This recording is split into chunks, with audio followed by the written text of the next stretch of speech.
his father and to his grandfather.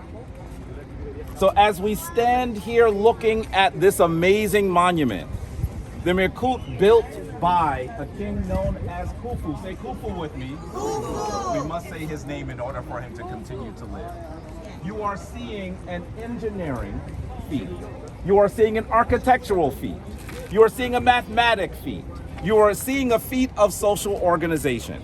All of these things in this amazing structure that we can still not replicate with our modern devices today. That is how amazing this is. 2.3 million stones, weighing on average between 2 tons and 15 tons. Your average SUV is about 2 tons. So imagine that they are lifting these blocks into place. And as they lift them into place, they didn't just slap them here and then try to push them together. They are placed so perfectly that there is no mortar between the blocks. And you cannot get even a penknife in between its grooves.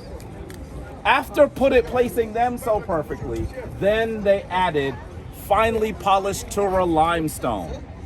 Now, that limestone has been removed. When the Arabs came, they tore the limestone off in order to build some of the mosques of the area. But you can still see some of it left. Can you see this section here? That is a smooth section that follows the course of the Mirkut. Can you see that? That is part of the limestone that is left. I want you to keep in mind that nobody's polishing that. You are looking at 5,000-year-old polish. Why it would have been like approaching a gleaming diamond in the sun if you approached here while the sun was at its height. This is as amazing can get. And you're seeing just how ancient Africans brought all of these disciplines into the world in excellence. And so recognize also, as amazing as this is, you are also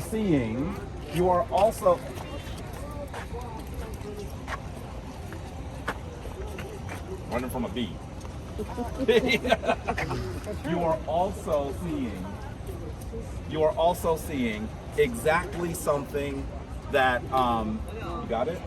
You're also seeing that this great man Khufu was recognizing what his father Seneferu did. Seneferu is the one that creates the world's first straight-sided Mirkut. And he builds 3 in order to get it right. Wow. 2 of them were failures. They're still magnificent in terms of what we understand today, but they weren't what he was looking for.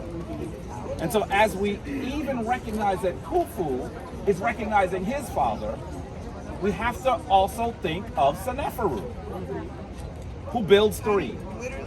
And I only have one question for you, because we could talk about stones and talk about dates. Those are all important. But I want to ask how many broken Mirkuti you have in your life. How many of those things that you attempted to do did not work the way that it should? Did you stop doing what you were meant to do, what the ancestors put you on the earth to do, because it didn't work the way you expected? Well, when you continue to do that work that you're expected to do, when you continue to ride until the wheels fall off, call the name of Seneferu.